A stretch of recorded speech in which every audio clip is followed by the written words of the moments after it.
That's a good one. That's a good one. Oh, God, it's a toad, son. It's a toad, dude. Let's go. I wake up to a little bit of drool on my pillow, feel like it's gonna be a bad day.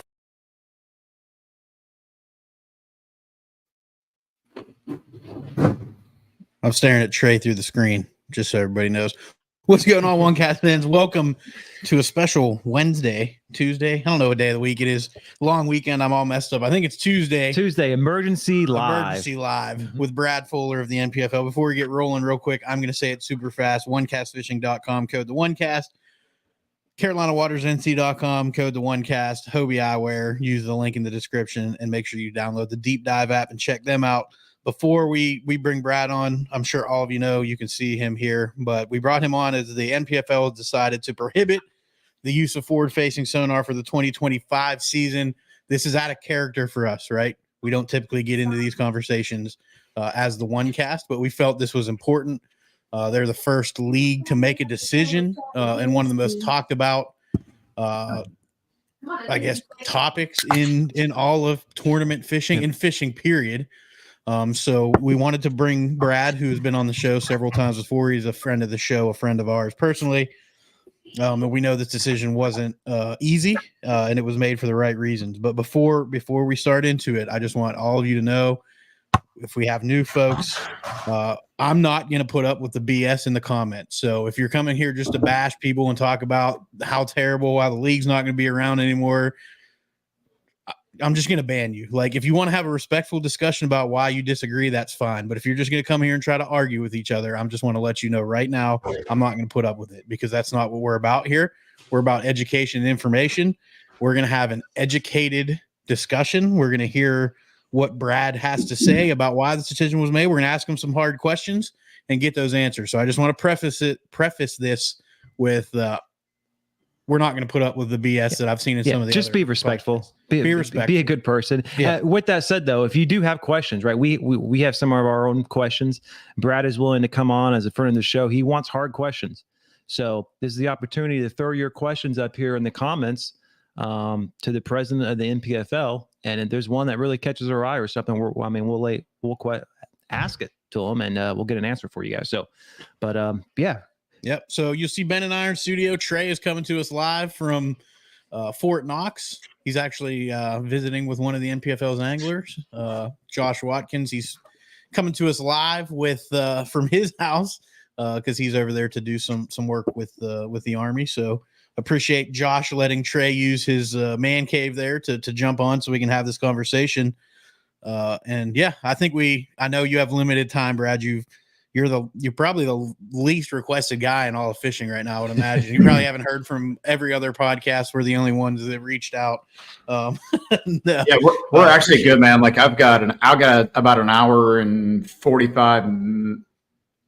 Yeah, about an hour and 45 minutes. I mean, I don't think those will go that long, but I've got time. So don't feel rushed or don't feel like you got to jam it up. I just talked to the next one, the Serious Bailey over at Serious Podcast. So I'm going to jump on there next. Serious Angler. Okay. Yeah. Cool. Serious Angler. Yeah. Awesome. Trey, you want to get us started? Well, let's so a lot of these comments, Brad, are being stemmed from what a lot of our viewers are asking, and then obviously driven from our own curiosity. But just overall, why is, in your opinion, forward-facing sonar such an emotional, polarizing topic versus other regulations in fishing, such as the prohibited net use, horsepower regulations, certain bait regulations? Why is this one so emotionally draining on everybody? I mean, that's a great question. And I've actually spent a little bit of time thinking about that, right? So not to get all into my personal life and stuff like that, but I get up and try to journal every morning. And it's a way for me to kind of talk to myself, either motivate or correct, or it's what I do, right? It's not for everybody, but in that, dude, if you studied human behavior, and I know all you guys have in your lives now or your previous lives, human behavior, we are a tribal community, right? Like we have a pack mentality. And I think anytime you see people, whether it's Mercury, Yamaha, Ford, Chevy, people want to be and they want to support people in their own tribe. And I think some of that stuff plays into this as well. You're either for it or against it, or you don't care. Even the people who don't care do have an opinion about it. It's just not something strong enough for them to have to make this a tribal decision. I'm either going to be with this tribe or against it. And I think when you get into kind of, not to go all super psychology on you, you know what I mean? But those things drive your behaviors. And there are people in this world who thrive on the drama of conflict. And when you combine the tribe with the people who drive and thrive on conflict and the people who wake up every day looking for the conflict, and if they can't find it, they create it. I think those are the people we hear the most from on social media. Those are the people who get 90% of the attention, but are really only a single digit percentage of the overall fans that are out there, whether you're for it, against it, or whatever. Those are the people we hear the most from. So if you really look at the people who make those comments and the people who are absolutely over the top about it, you're really looking at a very overall percentage of the population of people who are either A, audience members or fans of the sport. And those are, I categorize those as two different people. All your fans are part of your audience, but not all your audience are fans of your specific platform or sport. So we often see audience members who are just casual happenstancers. Either, like I had multiples at Saginaw Bay, like I've never watched a bass tournament before in my life because you guys are here, you're in downtown Bay City, you've been here for a week. Like we wanted to watch and see what's going on. They're part of our audience, but they're not really part of our fan base. The goal is to make sure that you try to convert those audience members to fans and get them to come back time and time again. So not sure if I answered your question, but par for the course for me, right? The reason why I asked that question, because it ties into this question right here, which was part of your press release on your website. And you guys kind of solidified your thought process behind banning this technology for the 2025 season, which obviously is well in advance from the beginning of the next season. But you guys talked about removing the emotion from the decision to make this decision, right? So what factors, as the NPFL, we call it separating the person from the problem. How did you, as a private business, go about really separating the emotion from the decision, especially since we hear so many people talk about surveys being sent out in polls or whatever the case may be? How did you guys go about, like, I don't know, skinning that cat, for lack of a better term? So my emotional attachment to this really had nothing to do with the foundation of the decision to prohibit the use of forward-facing sonar. In my opening statement, when I talked about sleepless nights, that had nothing to do with the decision. That had to do with second, third order effects of that decision. And it'll tie right into what you're kind of talking about now. Is I knew that there were anglers in this league who had been here through the thick and thin with us, that this decision was going to hurt their businesses and what they do in fishing, because they're very forward-facing centric. That bothered me. And that was the emotional detachment I had to make from the situation in order to purely look at this as a business decision and not let my personal feelings toward those anglers influence that. I won't say in any way. I think, I'm a human. I care about people. I care about these anglers, especially the guys who've been here a long, long time through everything we've endured at the NPFL. I had to almost separate that on a level emotionally, because at the end of the day, we're running a business. And it wasn't in spite of that I made the decision or didn't make the decision one way or the other, but it was certainly something that I had to contend with personally while we were going through the vetting process of what the outcome of this was going to be. I have a follow-up on that. Because if you saw, and I know some of these may have self-corrected at this point, but there was a lot of emotional responses yesterday to various posts from anglers who have fished with you for a while, and who I would say are probably some of those forward-facing centric anglers, as you sort of described them. But what was your response to them when they were making the statements that you made a decision to pander to the people that didn't want it in the tournaments and didn't really take their opinion into account. Because before I let you answer that, we know, because we've been there, we know how much you and Paul and everybody that's part of the NPFL cares about those anglers. It's very evident when you go to an event, you do care about every single one. But it seems like as soon as you made a decision that you felt was best for the league, that some of those anglers flipped because they didn't agree with it. So kind of what was your response or your message to those folks?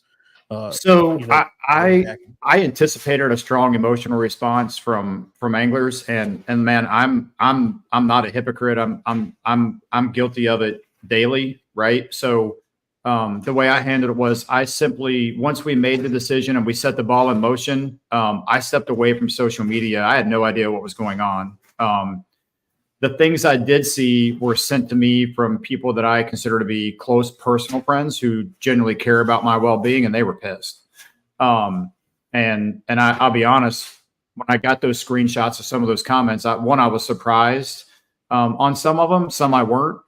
But man, and this sounds very, I don't know, like a little bitch, to be honest with you. Sorry if I broke a code on the One Cast podcast, but dude, it hurt my feelings because of the effort and what we do and how we don't say it. Like, we don't say, oh man, I really care about it. We just go out and do it and prove it. Deeds, not words. Like we do it at every event.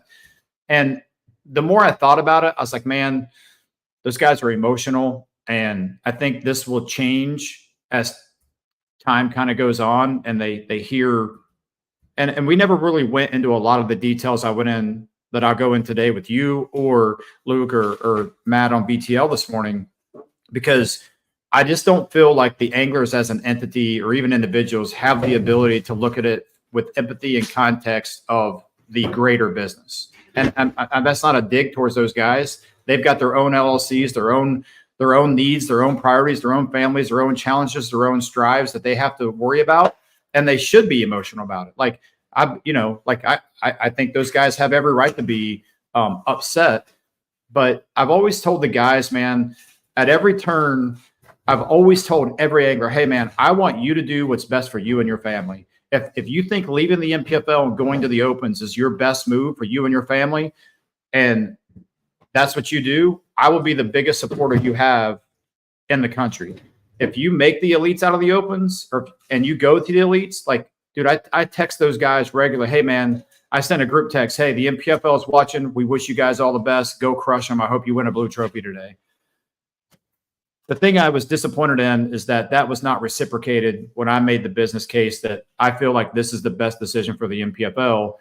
And it was quickly evident to me that just wasn't reciprocated. And I think that's the thing that kind of dug in the most and kind of got to me, and why you've seen some of the reaction I had from Luke last night on Luke's show. Most of those guys have recanted and just said, hey man, I apologize. I was emotional. I said some things I wish I wouldn't have said, so on and so forth. And man, it's over and done with for me. Like, I'm not a hypocrite. I've said and done things probably today that I regret. So I get it, man. And I think it goes to the passion and how much these guys put on the line and go out there and do this week in and week out over the course of a season with us. Let's if you guys want to, let's try to dive into kind of the process that you all went through. We can get in that. I want to ask one more question while it's still fresh. Okay. Because you sort of talked about the folks that are viewers are not necessarily fans, and the ones that are sort of anti are the loudest, right? Like, those are the ones that everybody hears. So what do you have to say to those people that are out there saying that you made this decision solely for publicity and for relevancy? What do you have to say to those folks? Because if you've looked at social media, it's everywhere, and we know better because we know you. I want you to speak to those that don't know y'all like we do. Well, I think, look, man, I think when you make a decision like this, Pete, you have to dig down and really figure out, like, at your core, what you believe.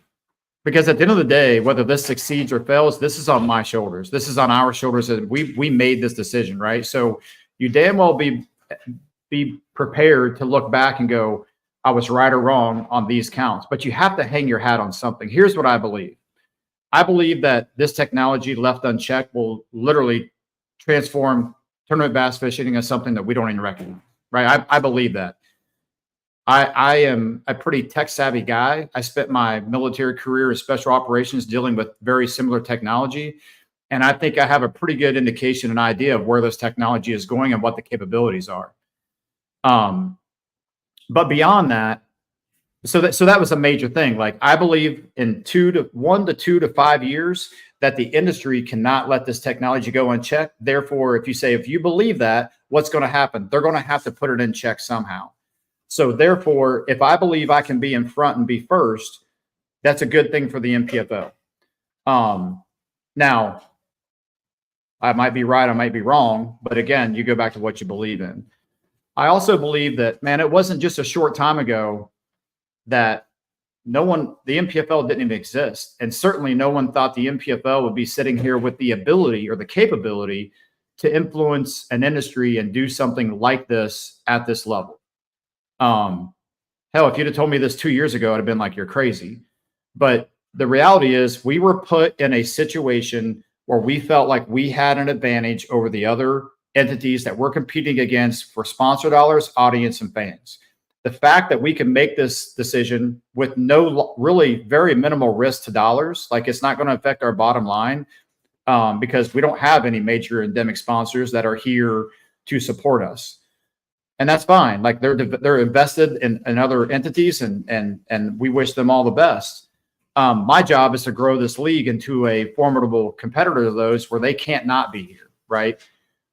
And again, we feel like this moves us in that direction. I think thirdly, when you look at tournament bass fishing holistically, and you look at it very simplistically in a very like the entire picture, Champlain, St. Lawrence, and Saginaw Bay.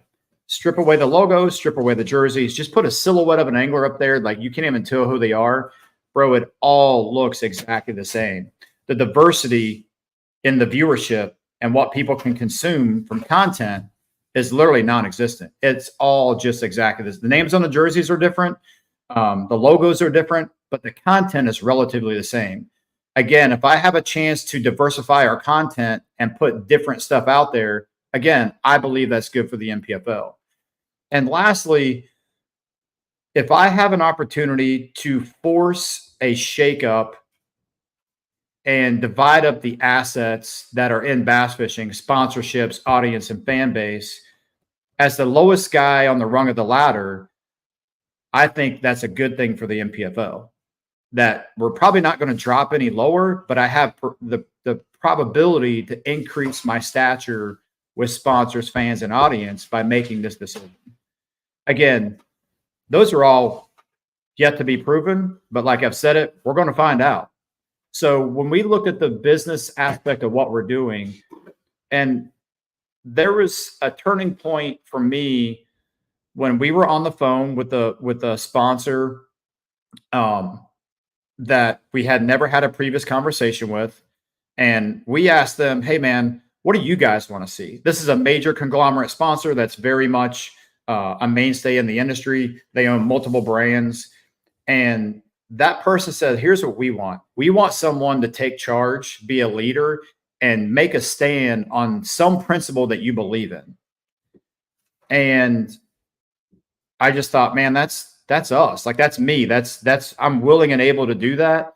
And then you kind of start looking at the risk factors. You go, man, I think this is the right move. And the closer we got, the more adamant I was that this was the right decision. I want to address one thing that you mentioned, and Ben, you made, maybe this is where your question's going, but you talked about the survey. That survey was not an NPFL survey. I actually refused to do a survey because of when you give anonymity, like I don't think it's real. Right. So I wasn't really willing to do an anonymous survey. I wanted to look the guys in the eye. I wanted to have a conversation with each one of them individually. And I did that. The survey was put out by an angler. And, you know, there was another major reason. This was before our last event, I believe. And the reason I didn't want to do the survey is we're in the middle of our season. I don't want to start to cause tribal lines to be developed within the NPFL in the middle of a season. Now you can say, well, you're doing it with 2 events left. And I've got a very good reason why we announced this now that we can get into in a little bit. But that wasn't, the NPFL had nothing to do with that survey. Yeah. I think that's important, you know, and I know that angler reached out to you about doing it, and you basically said you weren't interested, and they went ahead and did it anyway, which, you know, that's their right. But I think it's important, yeah. You know, Trey and I, when I was driving to the airport at 2:00 in the morning, because he likes to fly at ungodly hours this morning, you know, we were having a conversation about all everything going on, and we, you know, everybody's done a survey at their job, whether you're in the Army, whether you're in the Air Force, Navy, public sector, whatever you do, you've gotten those surveys. And I can tell you, depending on who sent me the survey, depends on how I answer that survey, right? I'm more likely to be honest with a peer, or maybe if I know that peer is one way or the other, to go with what I believe their belief is or what they want to hear versus what I truly believe. Whereas if my boss asks, I might go a completely different way. So surveys, for as good as they are for certain things, they're human nature tends to sway your response one way or the other based upon who's asking the questions, right? It's really hard, I think, for us to sit down and give our own honest opinion when it's our boss or our manager or somebody, because you don't want to look negative in their eyes. And that's where you come in with the anonymous, right? Like if you're anonymous, then they don't know, but then that brings in a whole nother can of worms. So yeah, and it's just my concern about the survey too was, man, this. And I've went down this road, and I've thought about how I've said it, and I'm pretty steadfast in what I believe here, and I'm not going to change what I said. I might change the way I said it. The reality of this is, like in the angler meeting we had at Saginaw Bay, right? I wasn't looking for anglers to stand up and agree or disagree with the decision. That was irrelevant, right? I don't care whether you agree with our decision or don't agree with your decision. I was looking for someone to bring us point and counterpoint and make a valid case and bring something to the table that we hadn't thought of. I didn't want to make this decision. Then an angler called me in a week and go, hey man, did you think about this? And I'm like, well, crap. No, I didn't think about that. That changes everything. The likelihood of that happening was very unlikely, just because of the time, effort, and emotional equity we had invested in looking into this situation and making a decision. But I still felt like it was the right thing to do, to offer the anglers the opportunity to have that injection into the business. There was not one angler that stood up at that meeting and spoke that I hadn't already spoken to. I knew what each angler was going to say, relatively speaking, maybe not to the T, but you know what I mean? So the thought that, well, your decision was made, it was a fake meeting. It wasn't a fake meeting, and our decision was not made. That same sponsor I just talked to you about asked us point blank before Saginaw, what are you going to do? And I said, I'm not willing to obligate myself one way or the other until I have this angler meeting and I've uncovered every stone. That's reality. Whether people believe it or not, I don't care. That's fact, and that's the way it went down. Yeah, and whether you want to take our word for it or not, I feel like I know Brad and Paul and the rest of the leadership over there well enough to tell you that if somebody had come with a compelling argument and he says that their decision wasn't made yet, that they could have swayed the decision if they had good factual based evidence and it wasn't emotional. But this is such an emotional topic that it's hard to come with facts, right? Yeah, man. But I will tell you, I was really proud of the guys. So we had about it wasn't mandatory you save for the forward facing part. I'm gonna say maybe 100 guys are in the room. I don't know. We didn't count. 7 guys. We made everybody register and sign up so you could get up and speak, because I didn't want this to turn into a 7-hour point counterpoint amongst anglers and get into a pissing contest. 7 anglers stood up and spoke. Bro, they were all you could tell they had put a lot of thought into it. They had their points. They checked all the boxes as they went down, and you could tell that they took it very seriously. And I sincerely appreciated that. I mean, that it wasn't like anybody got up and just kind of rambled on and had no points. Like they were prepared, and it was a professional environment. I was very happy about that for the organization. That's awesome. Hey, I'm going to address a couple just real quick comments. So Jeff said, they can't practice with the forward-facing sonar in our pre-tournament either. I'm assuming that's right, Jeff, that it's also going to be prohibited during official practice. So they can use it during pre-practice, but not official practice. Correct, Brad? That's correct. Yeah, our anglers don't fall under tournament rules with regard to equipment. Like if they want to go out and pre-practice, like before the official and throw an A-rig or whatever they want to do, like they're not under tournament rules until they enter the official practice period. Now, like they still have to follow the rules of no information and all that stuff. But as far as fishing goes, like they're not under the same set of rules. So yes, they will be able to use it during pre-practice, pre-cutoff. That when they show up to start official practice, they will not be able to use forward-facing sonar. And I don't know if it's one of the questions here that we're getting from the audience, but I have seen it before. But what's the mechanism to prevent Livescope from running during the official tournament hours without having to tear your boat apart? Yeah. So when we started looking at this and going down this path, the one thing I said was guys cannot be required to de-rig their boats, right? Like whatever that means. Like if you've got 1 or 7 transducers, whatever you run in your daily life. So we're currently looking at some lockout type devices where we'll have a serialized security seal that will put on a lockout device. We'll assign that to that angler, and that's how we'll lock it. We'll lock out the connection where all you can do is unplug it from your unit, put a lock on it, put the security tab with the serialized number assigned to that angler on there that we will track. It's really pretty simple, man. It was not a complex problem to solve. I didn't figure it would be, and that was what I had envisioned. But I know that's been a highly asked question, and we had some folks ask on our post. So, but to what Ben was going to ask before I asked my question, was sort of like what drove the decision, right, Ben? That's what you were looking like. What was the real driving factor? And I know you went into it in your release some, and clearly not everybody has read the release. They've just saw that it was prohibited and immediately jumped in the comments, but. Just kind of reiterate, what went into the decision, what drove the decision to prohibit it for the 2025 season and moving forward from there. Yeah, I think, what I went through kind of my 5 points of light to still a George Bush kind of term from back in the day, right? Yeah, that's going back a while. Yeah. I think if you said, hey man, give me the number one reason that you guys decided to take this path. I think looking at the diversity in the sport from a content generation and content side of what we do, we felt like there was a real and immediate opportunity for us to separate ourselves at a league. And so I'm going to give this guy full credit because he put it like, I'm kind of a simpleton. You know what I mean? Like the simpler you can make something for me, the better I'll understand it.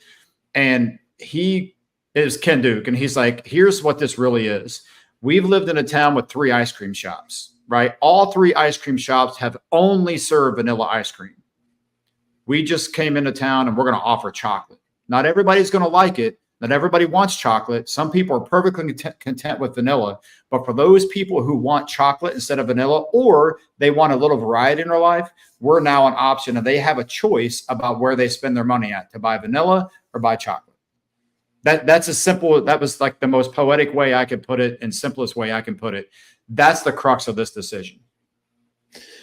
As you went through the process, and we know you talked to all the anglers. I assume when I saw you down at ICAST, some of those conversations were going on with you and Paul down there, and whoever, any anglers that were down there and sponsors potentially. And I think you make a great argument for the league and why this decision was made going forward. But what was the biggest hesitation or reservation, or what was the, kind of the counter argument of maybe that maybe took a little time and getting over the hump to make this decision? I think coming to realize and becoming comfortable with us being in an uncomfortable space. I'm not risk averse. Like if I can see the risk and analyze the risk and know the risk and make an educated decision about the risk, I'm comfortable, right? I made that choice. I think there were so many unknown variables about, hey man, can we fill a field? Are sponsors going to react the way I think they're going to react? Are the fans going to react in a way that when we finish this process and we go into 2025, are we a better company if I make this decision? I keep saying if we make this decision. That was the biggest hurdle, Ben, to get over, to get comfortable with those variables and to know that I had explored all those variables and that I still came to the same conclusion. That's what took a long time to really dive into each one of those and go, man, at the end of the day, when I get through all these hurdles, is the NPFL a stronger entity within the bass fishing market? And are we a better company, more profitable, generating more revenue, all the things you need to do as a business? And can we do that and maintain the culture and maintain what the NPFL is? That was the hardest thing for me to get through on all this. Yeah, absolutely. And as you go forward over the next, 2025, Livescope, I assume with the league is always willing to relook things. But so what will you be looking for over the next year or 2 years what I'm asking is your MOPs and MOEs, like how do you determine whether or not you made the right decision? Like, what are you looking for? Well, let's let the world look into a little concept development here, right? So concept of operations, how we're going to press forward. So we're going to go on military speak on. If you're not familiar with it, just get your dictionary out for acronyms and get ready. So are familiar. Yeah. So we literally, I had this conversation in a couple of phone calls. I'm like, look, man, we're looking for, on the CONOP, we're looking for the most dangerous course of action, then the most likely course of action. What do we think is the most likely thing to happen? But if that doesn't happen, how bad could this be? And can we survive the bad? Right. So we talked about all those things. And then we looked at risk mitigation and on all those factors, same thing you do on a military CONOP. Right. And through that development and through exploring those options, Ben, it just kind of, if you do the things in the right order, in the right way, the answer kind of finds you. You know what I mean? And I really feel like in this case, the answer kind of found us. That literally by the end of this, I was like, man, not only do I think we should do this, I don't think we cannot do it. So when I look at MOPs and MOEs, what I'm looking at is, are we generating more revenue? Do I have more interest from sponsors that maybe we're on the outside looking in? Is there a environment that we can create that entices sponsors to come on board because we've created diversity? We've separated ourselves and they see an opportunity to market with the NPFL and spend dollars with the NPFL. And there's a little bit of cause marketing, right? Are there companies out there that believe what we believe and see what we see, and they simply want to get behind you and help you move the needle and succeed? That's what I'll be looking for. Are we generating more revenue? Does our audience increase? But simply banning forward-facing sonar isn't enough. Like simply saying we're going to ban forward-facing sonar and all the things are going to happen. You guys know we just hired Ken Duke to be like our chief of communications, messaging, and all those things. And Ken put it to me today, like this is the new NPFL. Keeping a hold of those altruistic truths that you get up and live and breathe and eat and sleep every day about how we do at tournaments, logistically, how we support anglers, all the things we do. But the new NPFL is going to be a content generating machine. So over the next starting here very shortly, you guys have already seen the columns that I've written. All the anglers are putting out multiple columns a day. And we're trying to engage the fan base, engage and entertain, right? Educate. And we're doing all three of those now via copy and being articles on the website. The next phase that we're starting here, hopefully this week or maybe next Monday, we'll be putting out 2 to 3 videos a day that will either be entertaining, educational, or they'll be engaging. There'll be a life story from an angler. Hey man, I couldn't see myself in bass fishing if it wasn't for this moment. I couldn't go to the water without this piece of equipment. We shot 126 of those videos with 22 anglers at Saginaw Bay. We've gathered the content, we've co-located the content, we've parsed the content, and now we're ready to disseminate the content. I think another thing for the NPFL is look at how we distribute that information and how we engage the fan base and the audience with the content that moves the needle for sponsors. So not only are we generating that content in a very deliberate way, but I'm engaging with sponsors going, hey, Pay to Pro Guide, what do you need? What gap can I fill for you with content generation? Because you're a sponsor of the NPFL and I've got anglers. Like, what can I do for you? What articles can I write? How can I educate, entertain, and engage your customers on your behalf through the NPFL vehicle? So it's not just banning forward-facing sonar. I'm like, man, this is a much bigger deal than that. And it's really, I feel like, and I said it today, I feel like the NPFL is just getting started because this is the piece we've been missing. When I look at the gaps and where we were falling short, this is where it was. And I'm pretty good if I can identify something, I can go fix it. But I just think I had a hard time identifying that because we were so entrenched and ingrained into developing what we felt was the best tournament trail logistically and culturally out there. We did that, like box checked. Now we need to start filling in the gaps and get this media machine, the NPFL media monster rolling. And man, I'm very happy with the way all that's going. Hey, so what you just explained was basically the answer to the question about, we hear the comment or we see the comment all the time, a very condescending comment, so much for an angler driven league, right? And it's not all about the anglers. And so from your perspective, do you think like a lot, and this is and by no means to draw a divide between the anglers and the league, but people need to understand it's a private business making private business decisions, but complicated with paying customers that expect something in return. But when the anglers say it's supposed to be an angler driven business and we're not being heard, but you just describe all of those opportunities that are being created. How do you find the balance and how is that being communicated to the anglers so that they really truly understand the 30,000 foot perspective rather than the 25-meter target of just tournament to tournament 6 times a year?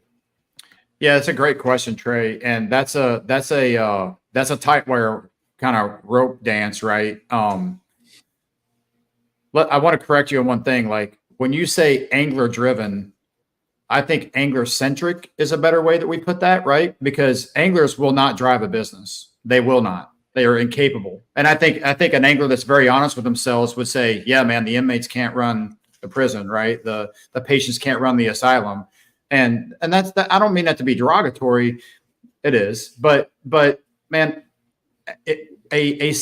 mutually beneficial is a term that we've used a lot. And I had anglers say, man, if you can just hang on for 2 more years, like we really feel like this thing's going to turn around. And I'm like, why would I wait 2 years and beat my head in the pavement when I have an opportunity now? You know what I mean? And just like if you had an opportunity to increase your stature and increase your prominence and increase everything that you need to increase in your business, I would tell you to go do that.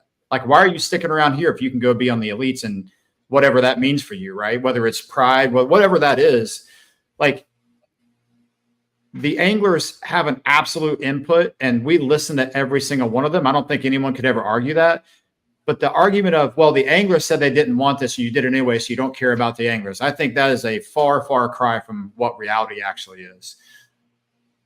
When we say we care about anglers, we do things that I think we show through deeds. And man, I'm not a chest pounder on this. Like, I think you can call every angler in the field, and I hope every one of us have an example of some way we went above and beyond to give them aid or make them a better angler or a better person somewhere along the way. Angler had a big nail in his tire, right? Sean Mulhall, unprovoked by me, said, hey man, give me your keys, run that down the tire discount and get it taken care of for you. That kind of mentality is what we are. Like, it's not something we do, it's who we are. So when I say AnglerCentric, you have to put your decision matrix in and do things like, hey man, not one angler parked his vehicle at this last event. Because of logistics and the way it was, we parked all 118 vehicles were parked by an NPFL employee. And then those guys were picked up and hand delivered by vehicle back to their vehicle. Now there's a logistical side to that for me because I need to expedite it, right? Like I need things moving. But in the reality was we could just say, hey man, you're a professional angler. You get yourself in the water and you get yourself out. It would literally take twice as long. But it goes to the look and feel when an angler leaves a tournament, it goes, man, those guys were here with us. You know what I mean? Like, we're in the trenches with them. First one at the ramp, last one to leave, even on practice days. This is different because it's such a big playing field.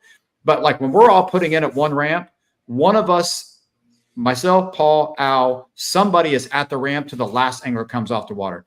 We're not there to check and make sure that they're off by off limits time. We're there to make sure they're safe and that they're back and they don't have a problem. They're not stranded on the water. So yeah. Did I answer your question, Craig?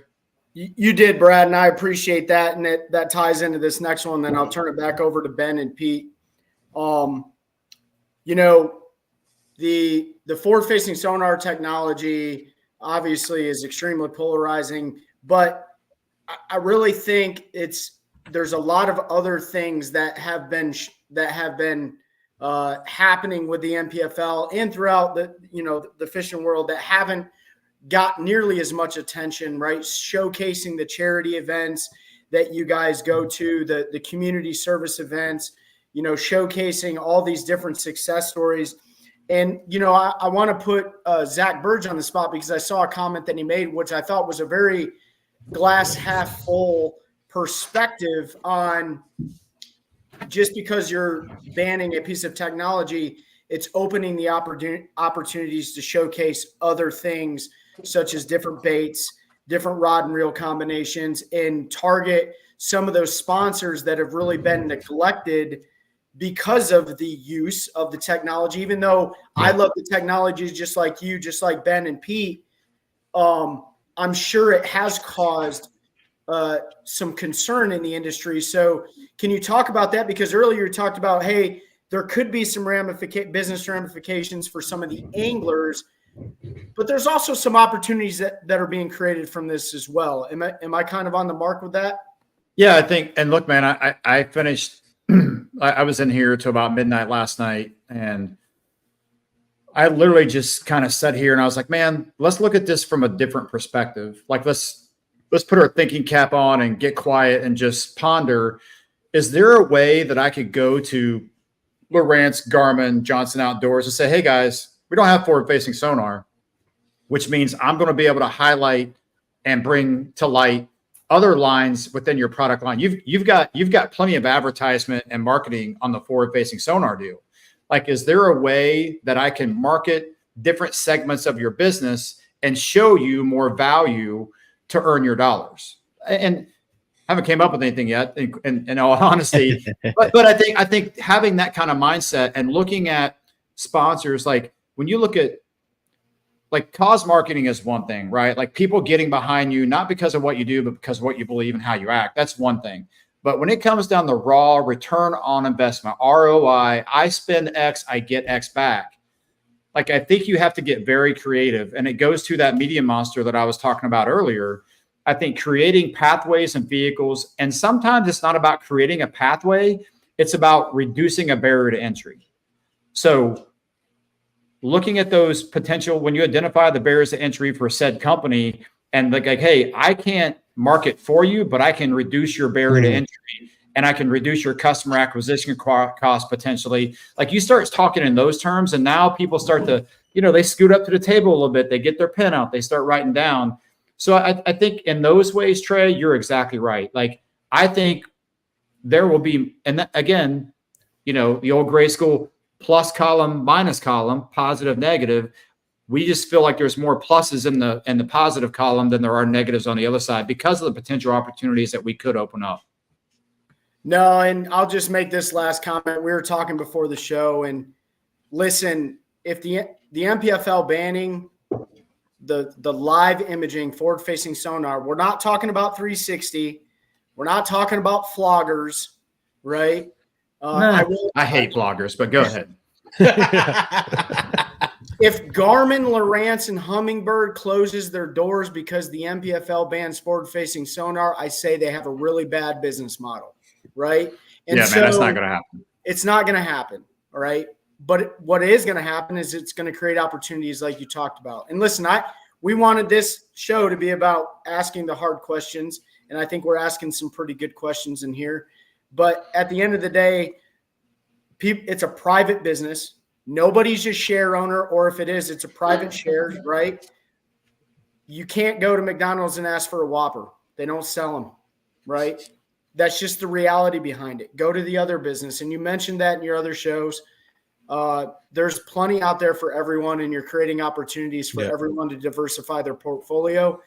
I just think we just need to showcase the positive aspect of it because the technology's out there and it's not going away. And to be fair, competitive bass fishing anglers are a very small percentage of the technology, of the users of the technology that exists out there. The saltwater world is booming with it, right? The recreational anglers make up way more of the population than competitive bass fishermen do, right? So Anyways, I'll turn it back over to Pete and Ben, but I appreciate that, Brad. Yeah, buddy. Yeah. I'm just going to read a couple comments because I think Chelsea eloquently stated what's been said here, not in the terms of course you did. Of our anglers, us rough, tough anglers talking. She said these choices are enabling anglers to be better, mutually beneficial for the NPFL sponsors and anglers. One feeds off the other, strategic decisions made to further benefit all partnerships. She also said success comes from attitude and approach, how each angler will react to and respond to changes made. We all work through these changes every single day in our professional work lives. And I think that's exactly it. Success in the league, success for the league is how attitude and how it's responded. And we've seen positive and negative attitudes. It sounds like some of those negative attitudes have had a little bit of a change of face. And now that the initial shock emotional reaction has worn off. But yeah, I want to go into some of our viewer comments. So we talked a little bit about, anglers and some of them aren't happy. I'm sure some are not going to come back based on this decision, just because of how they are. You're going to have folks that want to come because of the decision. We've seen, like Trey said in the beginning, this is probably the most polarizing and emotional topic maybe that bass fishing has ever faced. I remember the mapping and side imaging debate, and people got pretty emotional about it, but it was nothing like what we're seeing today. Drop in the bucket. Compared to where we're at right now, it was nothing. So Chris P Outdoors over on Instagram asked, do you have any plan to increase angler limits? Because clearly it appears this is going to increase the likelihood that some of the anglers from Bass, MLF, and other organizations may try to fish who aren't fans of forward-facing sonar. The answer is no. Just logistically for us, like, man, we would really like to be in the field reduction business versus, because just with the trailered weigh-in and how much effort it takes for us to do what we do. We didn't do a trailer weigh-in at Saginaw. You know what I mean? Because of logistics and the way the park's set up, and it was awesome. The anglers loved it, I think. But anglers like, hey man, like, don't start this. Like, we like the trailer weigh-in. My sponsor loves seeing my wrap truck and rig roll through 3 guaranteed times a day. You know what I mean? Like, so there was that. But no, I think, listen, man, like, we haven't yet filled a field. Like, you know what I mean? We were really close this year. I'm not going to say woulda, coulda, shoulda. There were some people that we did not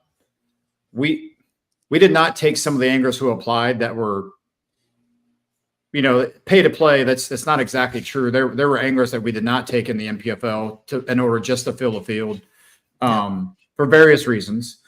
But once we create a environment where there's more spots available than we can allow to fish. Clearly, that's a box check for some of the questions I've seen in your comments about, are you going to have a developmental league? Well, bro, I haven't filled my field here yet. Like, so, we've got all the models and we've got several business plans in the filing cabinet right here in my idea book for how we would develop a starter system or a feeder system.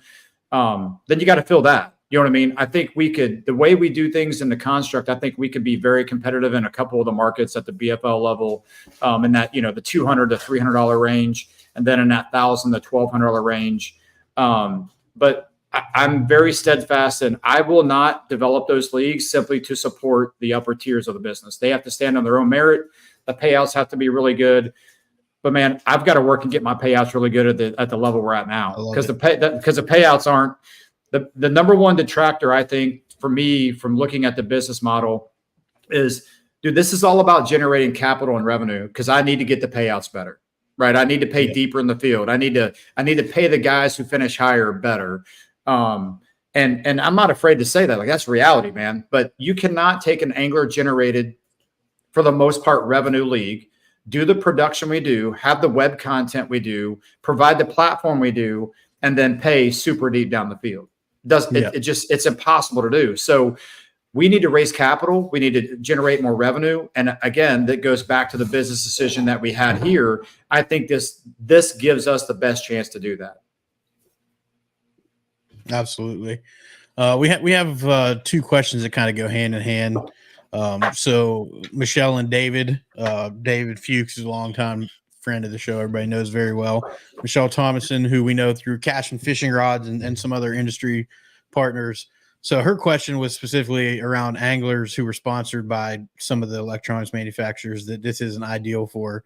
And then David, sort of to build on that, said, is there any worry about offending those sponsors about showing off new tech products that sort of fall in line with the forward-facing live sonar, you know, especially when anglers are paying to participate to fish in the league? I'll be honest. I don't really understand the question. So is there any fear about missed partnerships or losing anglers just because of sponsorships with the decision to no longer have that technology? Yeah. So you're saying like an angler that's sponsored by Lowrance. Lowrance says we're not gonna I don't know, do anything to support you if you go fish that league. Yes.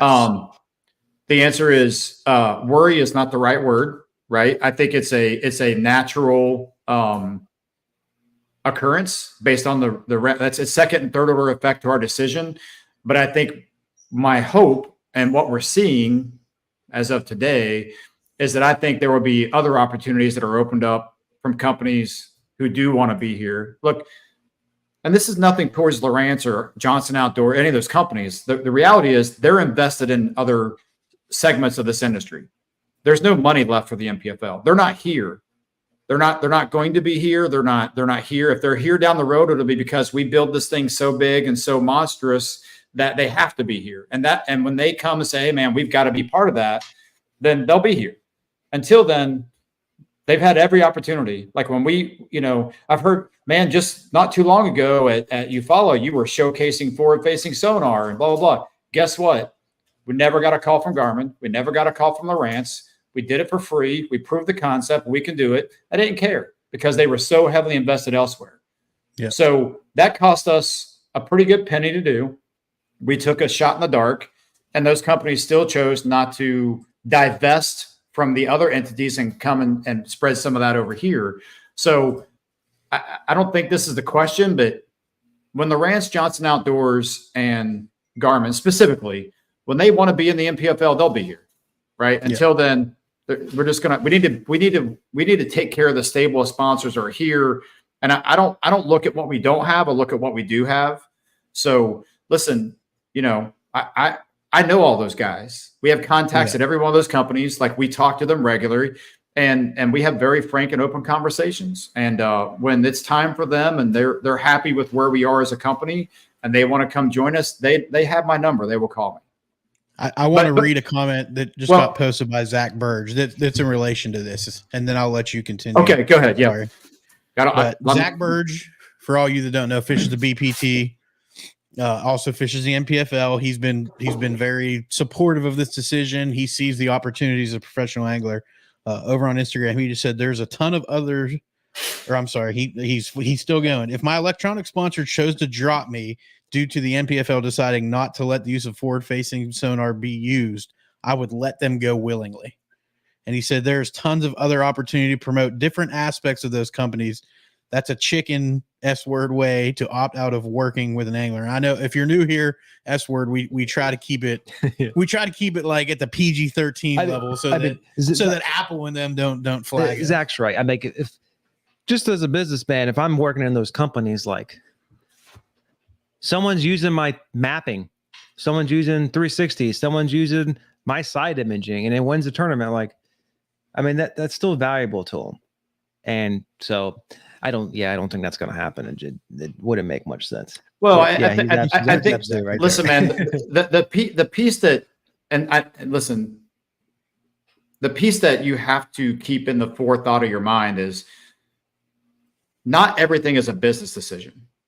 It kind of is long term, but bro, there's a lot of politics behind the scenes in bass fishing at the highest levels. Like, don't think for a second, and this has been a steep learning curve for me because I'm not a politician. I don't do well in a boardroom, if you can imagine that, but it's real and it exists. And I'm not begrudging about that, but you have to acknowledge it exists, right? If I build the NPFL machine as big and bad as I possibly can, and it's still not good enough, it's just not good enough. I promise you, there are going to be companies when we roll out our media package for 25 that this is what's going to change the game for the NPFL, more so than banning forfeit, whatever, blah, blah, blah. But that is going to be content generation, and how we engage with our audience is going to change the game for the NPFL. That's going to be the major switch. Forward-facing sonar is going to be a player in that, obviously, not having it.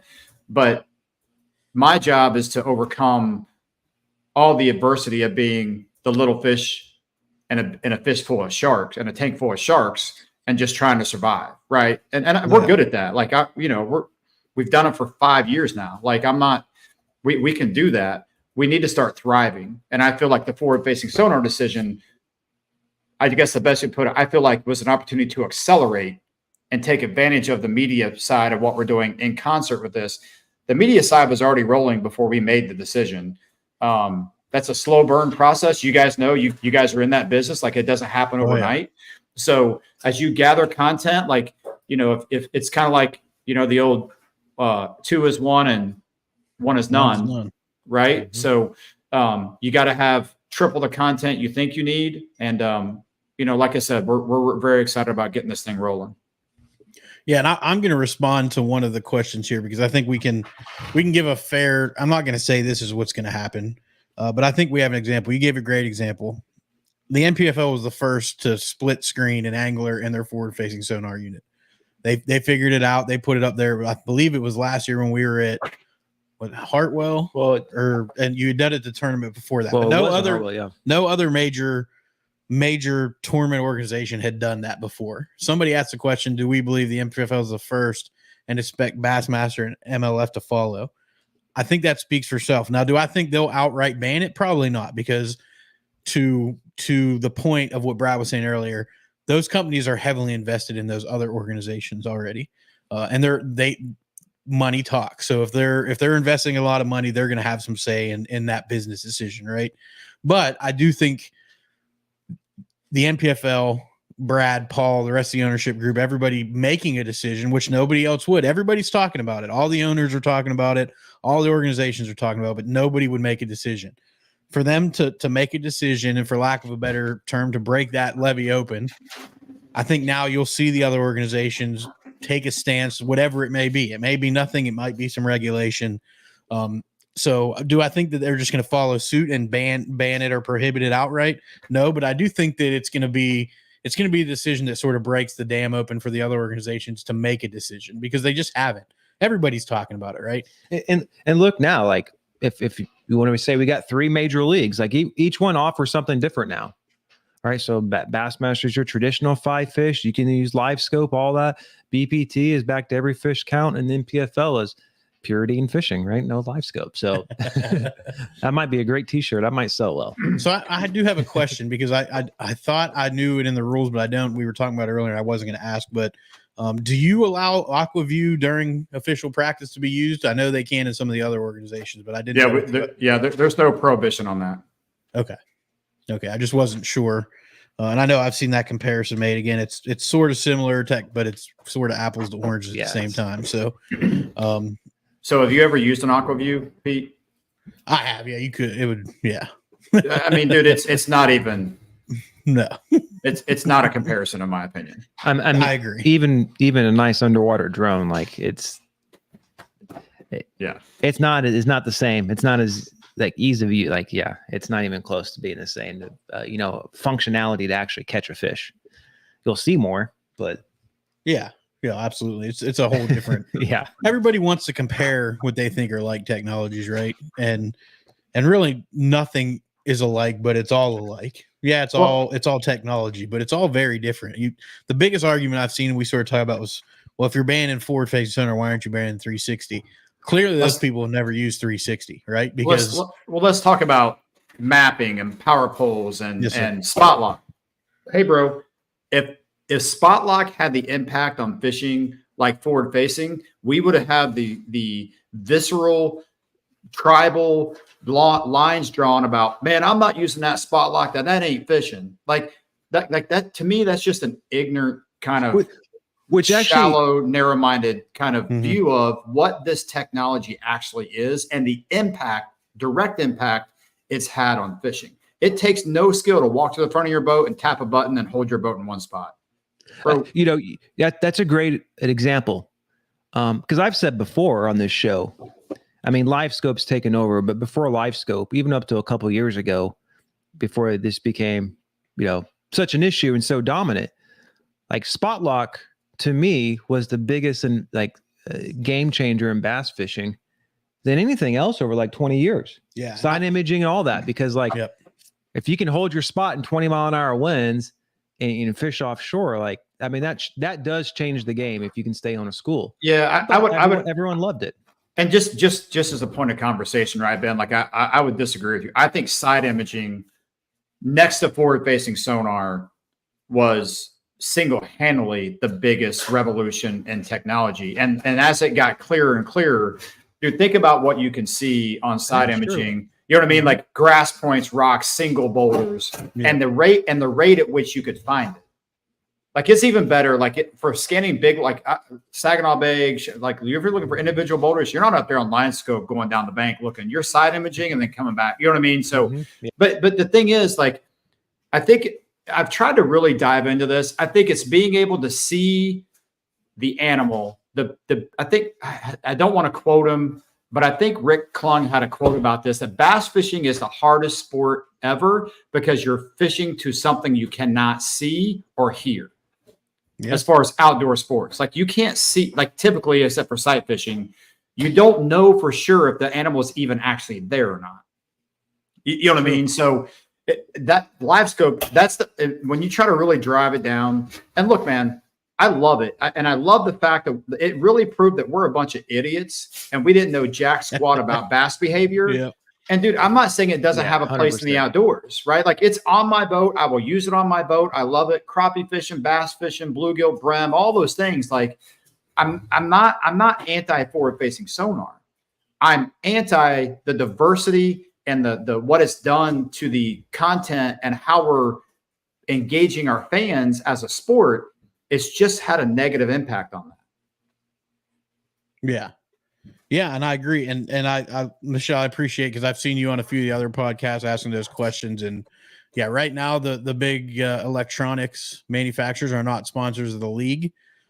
So they did something in the best interest of the business. And one thing I want to say to any anglers that are listening, if you are, we have friends on both sides of the aisle here. We have friends who disagree. We have friends who are in hog heaven today. The fact we have to make a political reference, opposite sides of the aisle when we're talking about bass terrible, fishing, isn't it? But it's like, come on, opposite ends of the spectrum. However you want to look at it. Some agree, some disagree, and they're friends of the show. They're personal friends. The fact that you made the decision, I don't remember where I was going because Ben messed me up. So sorry. Well, let me say this, man. Like,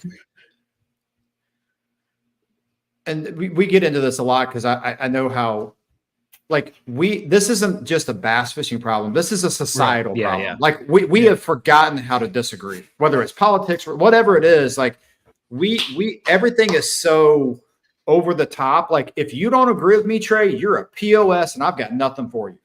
You know what I mean? Like it goes to that level, just like that. Like, hey man, why don't you hear the point counterpoint? Why don't we have a rational, unemotional discussion about this and actually learn and grow from it? Because at the end of the day, and man, I'm going to use this guy's name because I really think he's top notch. And it's not, I'm not saying no one else isn't, but I have a discussion with Kevin Martin. Kevin Martin lives 20 minutes from my house right here in Ohio. Yes, I coyote hunt behind this house and on one of his farms. Like we're close. We're not close friends. I don't see him every day, but he lives, like he's an NPFL angler that lives right here. Craig Saylor the same way.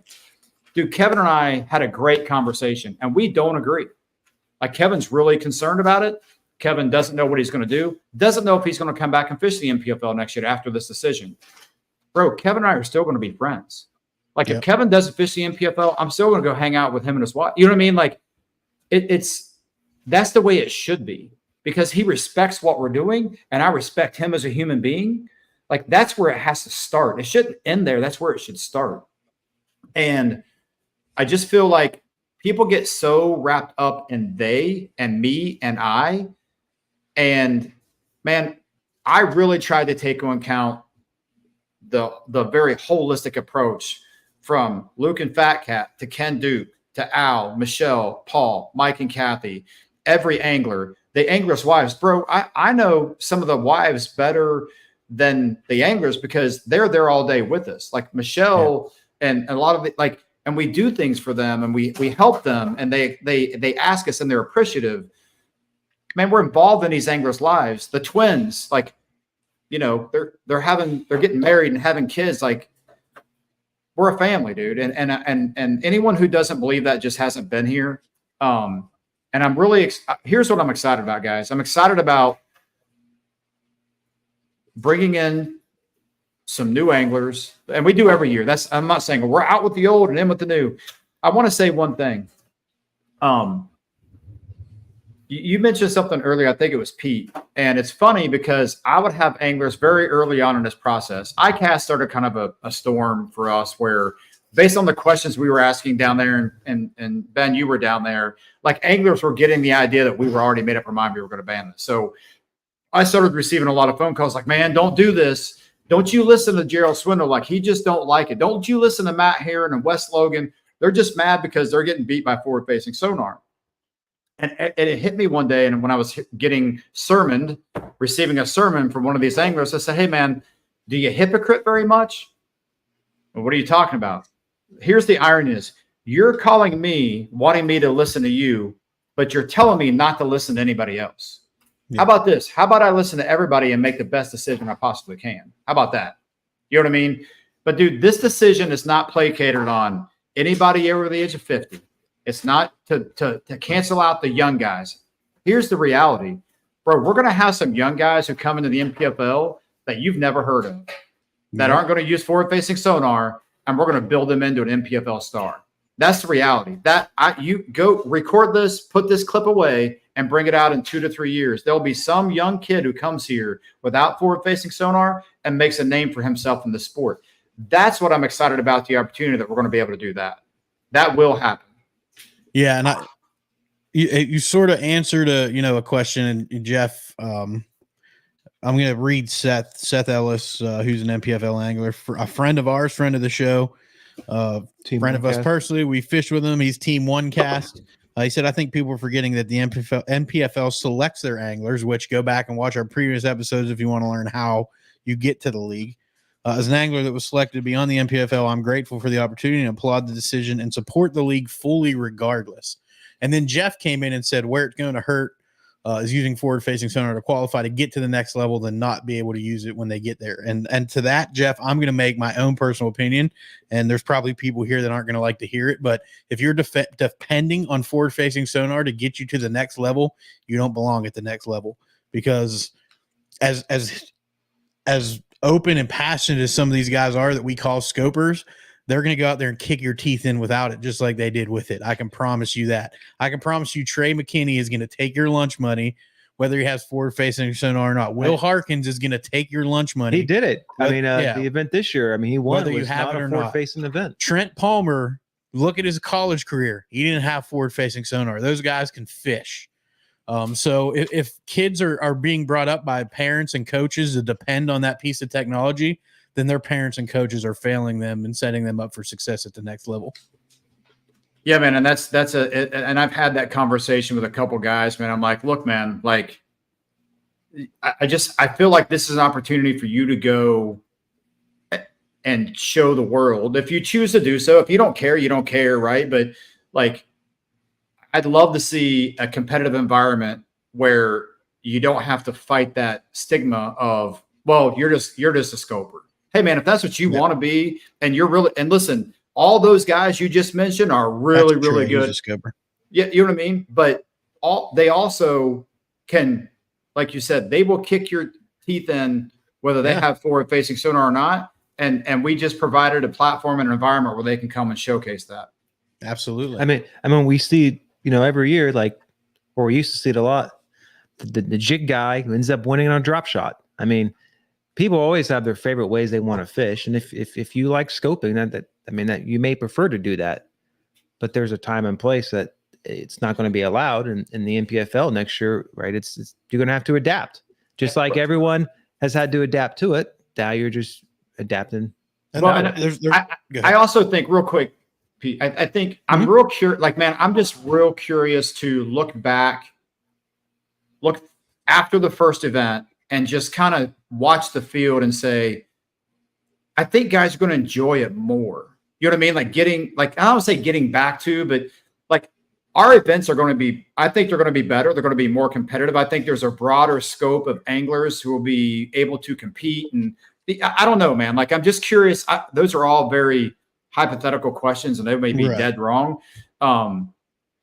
And I've heard guys say, well, you better make sure you get your schedule right. Man, we fished the same 30 lakes everybody else fishes.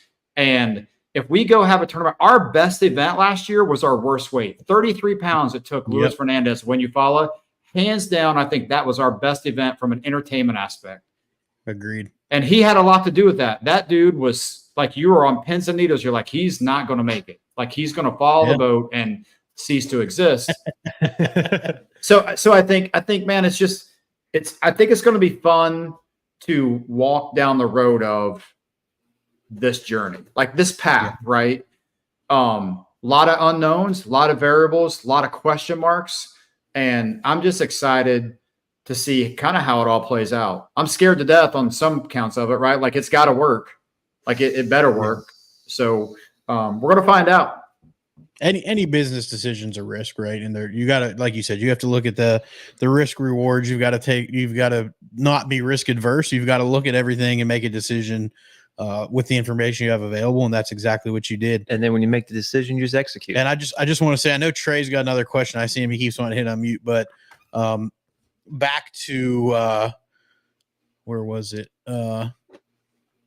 He said, I believe this will allow the NPFL to highlight many other opportunities with these electronics companies. That we've talked about that. But what I wanted to say was, if I'm somebody who's been called a scoper my whole career, or that's the only way I can win, the NPFL now is a huge draw to me, right? Because now I can go out and I can shut those people up. That's true. And I've been vocal about some people that went and fished higher level leagues, I think, just because people saying they couldn't do it, right? So I think you're going to see, there's been a lot of talk about lack of interest because it's been banned, and I think it's going to be the exact opposite. I think there's going to be a lot of people that are wanting to go out there and prove that they can do it without the crutch of that technology. And not that the technology is a crutch.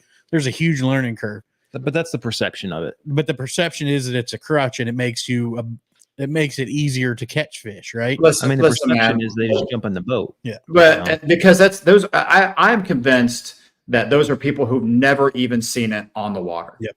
Like, if you've ever been on the water, dude, I got to sit back at Amistad and watch Patrick Walters work. Like, I was on the water 20 feet from his boat. Like, I'm telling you right now, there ain't one of us on this call, and probably anybody in your audience that could break it down and be efficient and do with that. It's just not the scope, man. Like, there's so much more to what that guy does and how he approaches trying to harvest that animal and trick it into eating something that's not meant for it to eat, and put it in the boat and bring it to the scales. And he's one of the best in the world at it. Whether he has Livescope or not, I promise you, Patrick Walters will be no less dominant in the NPFL. Now, will it be more competitive? Absolutely. Will you have more people that are able to probably compete for wins? Absolutely. That's good for the NPFL. That's great for the fan base. That's great for the audience. Bad thing? And it's great for sponsors. You know, I talk about it all the time with tournament fishing. I don't want to go out and fish 100% of tournaments knowing that I'm going to win every single one. If you're a competitor, shut up. You want to win, right? But you also want you want competition. You don't get better if you're just going out and dominating constantly, right? So the fact that more people will have the opportunity to compete is going to make angler health and angler morale, which is already very high in the NPFL. If you go to an event, I haven't been to one yet or talked to an angler yet, no matter how terrible of a year they've had or great a year they've had, that has been unhappy. And that is like unheard of. I believe Zach Bird said something last night to that fact. Like, there's no drama at the weigh-in. everybody for the most part is getting along. There's all good things. So I think it's going to, I think you're going to once again have people kicking the door down to try to get in, just to prove that they can fish without the technology. And then you have the guys that are anti forward facing, right? That now feel that they can go out and compete because they don't have to compete against the people that are good with that technology. And I don't want to hear they're just lazy. They didn't take the time to learn it. It takes a lot of time to learn anything that we do on the water. So to say somebody's lazy because they haven't concentrated on forward facing, I think is just an ignorant statement. So if you're of that stance, I just do a little bit more research into what some of these folks do. Trey, you're chomping at the bit, twitching over there. What you got? Oh man, you can't silence me. No, I just want to say this. I just want to say this. It doesn't matter if it's Brad Fuller sitting behind the camera or if it's a representative from BASS or MLF or a private business owner.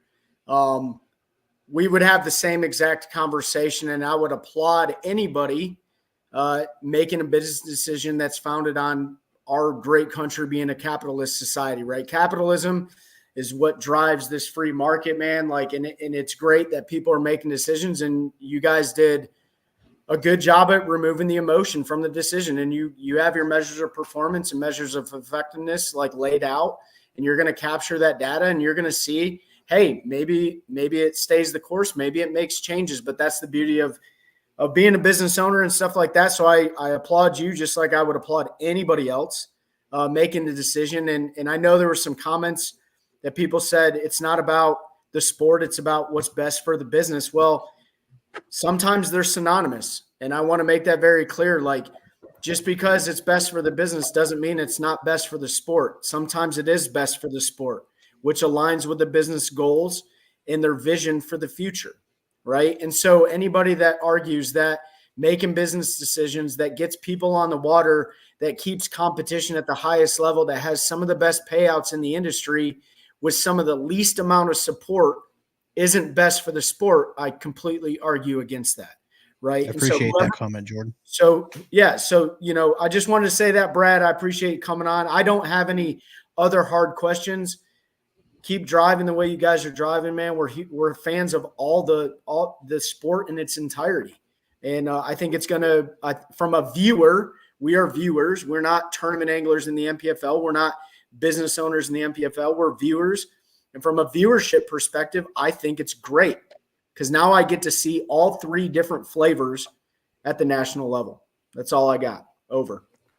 I do have one question. So now that you've banned forward-facing sonar or prohibited it, I'm going to use your softer terminology. I like the professional. You can tell Ken wrote that one. But are the floodgates open? Are we going to get to see A-rigs in a national tournament again? Man, how do I answer that? I'm going to defer any comment on that. And I'll make a statement, but not answer your question. Is that fair? That's fair. That's fair. So this is just the tip of the iceberg, man. We decided that if we're this, you've heard full send, all in, letting it roll, blah, blah, blah. We've got 2 more major announcements that we'll be making here in the coming weeks. And I believe one of those announcements, while not as polarizing and won't have as visceral kind of reaction, I think that will shatter the conversation, engagement, impressions that we're getting on this conversation. It's something that I've been deeply passionate about and been looking for an opportunity to do it. And since we're just letting the big dog eat, we're going to let them all eat. And you can that's a teaser, but man, I think that's going to shake up the industry probably more so than this conversation. Wow. I'm speechless right now. Yeah, I don't even know what to say to that. Because now I want to know. Jet boats and fan boats. Sweet. Yeah. Well, man, and it goes to listen, let's right the ship. Right. I feel I feel like we've gotten away in some ways from some of the core values and traditional Ray Scott's first vision of what we started this out as. And look, man, we're not purists. Like, you know what I mean? Like, I don't want to overstate it, but I do believe that. I may be wrong, but there is 100% the opportunity when we announce what we're going to announce here in the future. And dude, listen, we're not stupid. Like, we're just playing the news cycle, right? Like, we're going to let this thing eat. We're going to let this thing kind of percolate. We got a schedule to announce. We've got some more changes for 2025. And to the guys, man, I just don't like change. Well, then you should just dig a grave and get in it, because change is just change and adapting to change and how we do it. If we're moving, I've never been afraid to make a decision as long as I feel like we're moving in a positive direction. And if you're afraid to make a decision, I will not be paralyzed by indecision. I won't die because I was afraid to pick up something and move the other way, right? I'm not the guy who's going to just sit there and go, I hope somebody comes and rescues me. Like, no, I'm going to take charge of my own destiny, and I'm going to make sure that I'm always moving in a positive direction. If I move in a direction and it's not positive, then I'm either going to own it and change direction, or just push through it and go, well, you made this decision, you idiot. Now you got to deal with it. You know what I mean? So we're not going to be paralyzed by indecision. We're not going to be paralyzed by fear. We're going to send it, and I hope everybody's ready to jump on board and enjoy the ride with us.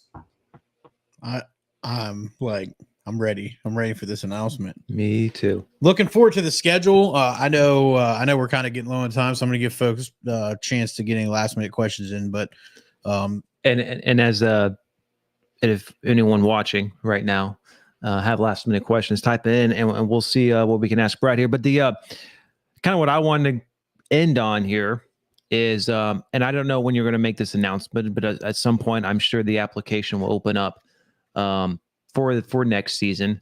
There may be folks listening or watching on here now or on the replay or when we publish this as the audio version next week. When do you anticipate that application opening? Because there's a lot involved with that. And on the angler side, I mean, everyone has to have their ducks in a row. And the schedule release. Yeah. I know. So for those that don't know, I know he said it about 300 times in the last 2 days on all the podcasts. So I'll say it for him. They're very direct with how they schedule to not overlap with MLF, BPT, Elite Series. So those anglers also have an opportunity to fish not only the league, but also so the viewers aren't having to make a decision on who to watch. So just rough idea of when we may see that schedule come out. And then to Ben's point, when that angler application may be opening up for 2025 season.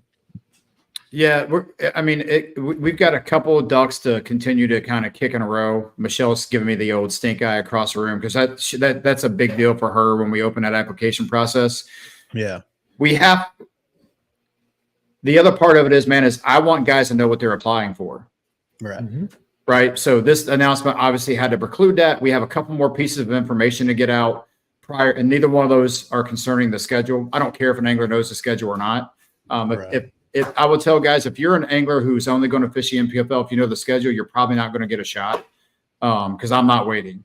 Like if there's guys ready to sign up, like, look, man, it's no secret. You've seen what we've done for the past 4 years. Like, look at the schedule. We're not going to California yet, but you know what I mean? So I think there's you'll know by the timing of the announcements that come out, like, okay, it's a natural progression that the schedule should be, or the application process should open after that announcement. Because there may be some guys who don't like it, to be honest with you. Oh, there's going to be. I mean, we know. You're never going to make everybody happy. And we all know bass anglers are some of the whiniest people in the world. I mean, that's been proven now over the last 3 years. So it doesn't matter if you try to regulate this or that. I mean, if you've ever spent 3 minutes in a boat with Trey Thompson, it's like having a toddler in there with him. He's muted. He's talking smack. Nobody can hear him. I love it. No. I'm just thinking, thank you, Brad, for saving anglers $5,000 so they don't have to spend it on forward-facing sonar. There's a tournament entry fee. You're welcome. Look, bro, they're going to find something else to spend it on, bro. Listen, don't let them fool you. I don't know where it comes from, but it's crazy, man. Like there will be some. They can buy 3 more rod setups for that $5,000 with some of the rigs these guys are running. So that's true. Mm-hmm. I want to read Christine's comment there. She said, it's like baseball. Change always happens. If you look now, we have pitch timers, ghost runners, and extra innings, DH in both leagues now. People are still watching, players are still playing, and sponsors are still sponsoring. And wait, I think you there's ghost runners and extra innings. Yeah. I think you hit the nail on the head, Christine. Like the game is the game of baseball, the game of football, soccer, every sport, every gambling has evolved as time has gone on, and you're just seeing an evolution and finding the balance between too much technology, not enough technology, and I applaud Brad and the rest of the NPFL ownership for making a decision, standing behind the decision, and that's one of the reasons we've had draw to the league since its inception. Now, I've known Paul since you guys first started, so I had a little bit of a personal connection, but still, every time y'all have made a decision, you've owned it, and you don't always see that. There hasn't been a ton of backpedaling. When you've made a mistake, you all have come out and admitted your mistake, and that I think is refreshing to everybody today, because we don't get that anywhere really else in our lives, unless that's your own personal life where you do it. I tend to own my mistakes. I know Trey and Ben do, but you don't see it from leaders of organizations anymore. So I always appreciate that about the NPFL and your leadership and Paul and the rest of the folks over there. Yeah, Paul, Al, Michelle, Mike, Kathy, all of us, we're dedicated to that. And hey, man, do you guys do like a viewer question prize of the day? Like if you don't, like you should, or if you could get Christine L, I think it's Fuchs. Yep. If you can get her address, I want to send her an MPFL hat, because she mentioned my name in the same paragraph as Slick Johnson. Like, hey man, I've made it. So Christine, I appreciate you. I think that was Michelle Thomason that said that. Yeah, she said. Yeah. Sorry. Yeah, I've seen him on the screen more than Slick Johnson lately. So we'll get both of their addresses if you guys have that ability, and we will send them some MPFL gear. Because man, it's been I didn't like, I knew there'd be a lot of buzz around this, but I feel like I've been behind this microphone a lot. So and matter of fact, I gotta bounce off here in about a minute or two to jump over to another podcast and do this all again. Very last question then for me. Did you expect the reaction to be what it is? Probably exceeded my expectations for just the reach and impressions that we've got from the social media piece. And I attribute that to Ken Duke and the way he chose to put the messaging out and advised us on how to do that. Like he's invaluable, man. And so, I think it even, like, I think it was up to over 1,000 comments, and I think it's clicking on 500,000 impressions. So it's far exceeded my expectations. Awesome. Well, Brad, I don't have anything else. Trey, if you don't have anything, so we'll let you get, because we know you have another show. We're going to stay and wrap up with a couple final thoughts and comments, and then I'll shoot you a text with those addresses, Brad, and I appreciate you. Well, I just sent Brad the Christine's, but as always, Ben's wins way ahead of you, Pete. So, well, well, that's good. I have it on the website. Gotcha. Okay, sounds good, guys. Listen, before I go, man, you guys have always been super kind to us, even before we were anything. Not that we're crazy big now, but like in the beginning days, like I remember when you guys would do the 3 seats, and just put stuff out on reels. Like, man, it means a lot to have people in your corner and just all the words of encouragement, whether we were doing good or bad, pick me up when I needed it. Like it means a lot. So thank you on behalf of Mike and Kathy, Al, Paul, Michelle, myself. Like we appreciate having friends like you in this industry, and man, just keep up the good work. You guys are doing great. We appreciate that. It means a ton coming from y'all. Have a good next show. And then try to get some rest, Brad. Everybody, Brad Fuller, one of the owners of the NPFL. Thank you for your time tonight, Brad. Appreciate all the information, and we'll be in touch soon, brother. All right, appreciate it, man. Thanks, guys. See you, Brad. I'm gonna let Trey be big. Big Trey. What's up, Big Trey? You want to end the stream? No, I figured we'll close out here with some final comments. I didn't know if you forgot and you're going to do one of your Pete moments. And no Pete moments. This is PG-13 still. So I just want to say real quick to our viewers, and I'll let Ben and Trey give their thoughts, is I appreciate everybody jumping on. Tony, I know you want to see those horns behind Brad. I'll get him to send me a picture and I'll get it to you because he's got some impressive ones. But Trey's got some good ones behind him too. You got some big old fish on the wall too. But I just want to appreciate everybody that was on and watched tonight. I know we had a lot of new faces. We had a lot of our regulars, so to speak. And I just appreciate everybody being professional and respectful and not debating. I know there were some things said where people probably wanted to get in a little bit of a discussion, but we kept it professional, and that's what we're about here. To Brad's point that he brought up, we forgot how to disagree in this country, and that's one of the things that we're trying to do is be able to have those conversations, opposing viewpoints, and have a respectful conversation and listen to what other people have to say. So Trey Fish came from BPS Tank. Probably did. No, this was I'm glad we had Brad on. I'm glad when we saw the release yesterday, we're all in our group chat and it is all worked out to get him on tonight, Emergency Live. So this will, if you want to share this to your friends later, I guess it'll be published live. The video will be available now. The video will be available instantly live. So definitely share with your friends if you think they could get something from this. We'll also release the audio and visual on our usual Thursday release coming up next week. And I guess because we haven't really talked about it, I fully support what the NPFL is doing. Now I love Livescope. I like scoping. I like trying to chase them and find them around and trick them. I like being able to see. I also love sight fishing. I like being able to trick them that way. And I think I do think over the last several years, it's allowed tournaments to have bigger bags, more fish caught. I mean, look how many century boats we see now. Yeah. So at the same time, I fully support the decision because it's become so polarized. It is Democrats versus Republicans on the debate pretty much. And it's gotten crazy. And there's a big population in this industry of viewers and customers, supporters who want to see a trail without it. And they made the decision to do it. And it doesn't financially hurt them immediately because they don't have those type of sponsors like the other organizations do. They're not, the electronic companies aren't invested in them. So they have the flexibility to make this decision. And it's only there's probably only benefits from it. I think so. Trey? So let me just clear this up real quick. These are not my deer or fish on the wall. I do want to give a huge shout out to Josh Watkins and his wife Cheryl for hosting me here today. And we're laughing because I'm on the big screen right now. There's a little bit of a lag in it, but everybody has an opinion. We didn't talk a whole lot about the anglers, but the anglers also have a very valid opinion as well.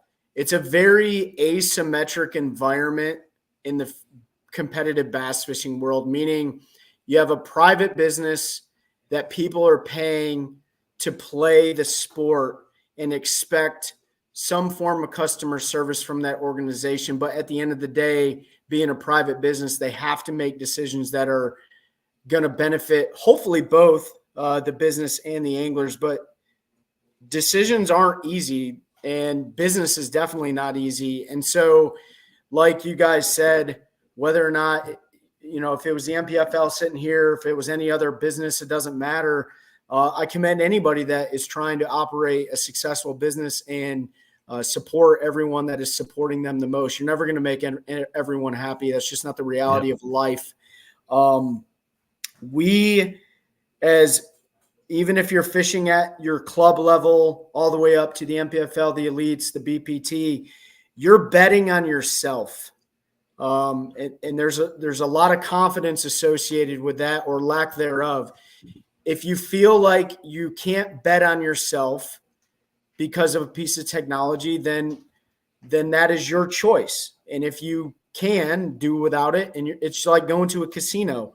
You're either good at blackjack or you're not, and you're going to place a bet or you're not, right? So fishing is this hybrid gambling, sport, business, marketing, advertising, entertainment, really weird place to be. And everybody has a voice, but at the end of the day, somebody's got to make a decision. And that is what is happening right now. Right, wrong, or indifferent, I still applaud it. And that goes for you. Go ahead. I was going to ask, do you think it's going to change the viewership experience much? Because, I mean, I'll preface it by saying there'll be some change, but I don't think it's going to be a massive change. Like, not viewership numbers, but like just the product that's put out on live. I'm probably not. That's a great question, Ben. Like, I'm probably not the best person to ask because I truly don't really enjoy watching fishing to begin with. You hear a lot, or you see a lot of the comments saying no matter what, the angle is going to be at the angler's back and you're going to see that same style of silhouette. But I do think that it's going to bring a little bit of the, what's the word I'm looking for here? The, not the old school, but like, I don't know the word I'm looking for, but it's going to bring that nostalgia back. So I think seeing like a horizon, seeing a tree line, seeing laydown, seeing grass, it's not that you don't see that now. It's just you see pretty much the same thing across the board everywhere. So because like when I think back looking at coverage 10, 15 years ago, right? I mean, there's still plenty of ledge fishing lakes tournaments out there that they just stare off in the distance, like into the back. And then there's a lot of old videos, like guys are just going down the bank, flipping to the same tree. I mean, the tree all looks the same. The bushes all look the same for miles. There's not a lot of difference, in my opinion, between watching a guy staring at laydowns and a guy staring at a screen. It's relatively boring. The one difference is I think there is more teaching that goes on. I could see that because you're not as focused. The forward facing and you're flipping laydowns, you tend to get more angler interaction and letting folks know why specifically they flip to the back of the laydown before the front. That's true. Or why they did that versus, yeah, I see one out there at 50 feet and I'm going to jiggle my minnow in front of him until he eats it. Or, it's just, it provides a different teachable experience. My other, like the second point along with how much is it going to change viewership? Because it will, but how much? Because one thing Livescope has shown us, and this is also with some of the bass tracking studies, and Paul talked about, Brad talked about, like what we knew about bass fishing, we didn't really know anything. Like all the truths or ended up being lies. I mean, that's not entirely true, but like people are catching fish different places than water column over the lake. Anglers have now kind of adapted and they go searching for those fish. Just like Brad was talking about, you still use your side imaging to find these places a lot of times.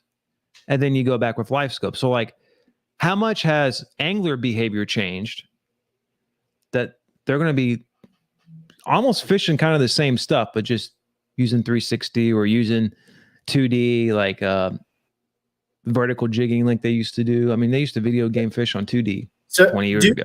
If you're asking, do I think, or to the audience, do we think that anglers are going to put the jig head minnow down? I say no.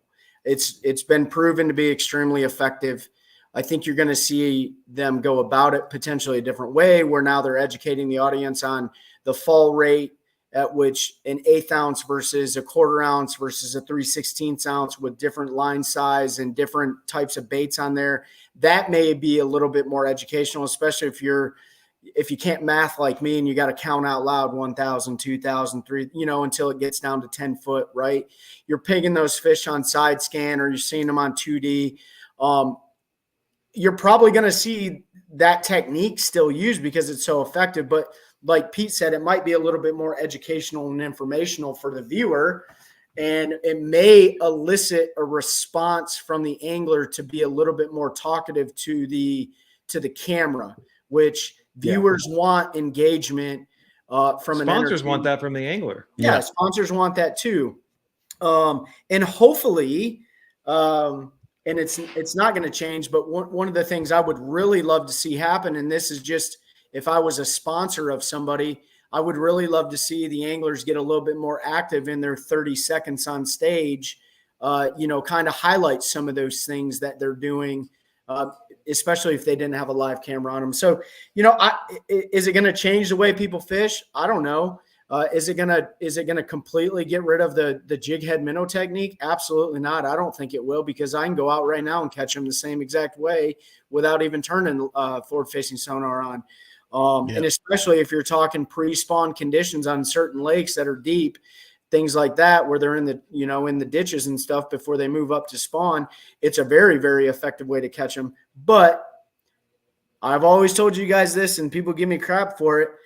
You see a lot of people saying like, oh, you're going to see a bunch of smaller bags weighed in. I really don't care about the size of the fish that are weighed in, because the Sabine River is one of my absolute favorite tournaments to watch, because it's a stupid, grimy tournament with small fish, but it's extremely dynamic and very competitive. And that's what I think you may see in the future. Like Brad said, is it's not trying to take away what the dominant guys, but it is going to maybe shake some things up a little bit.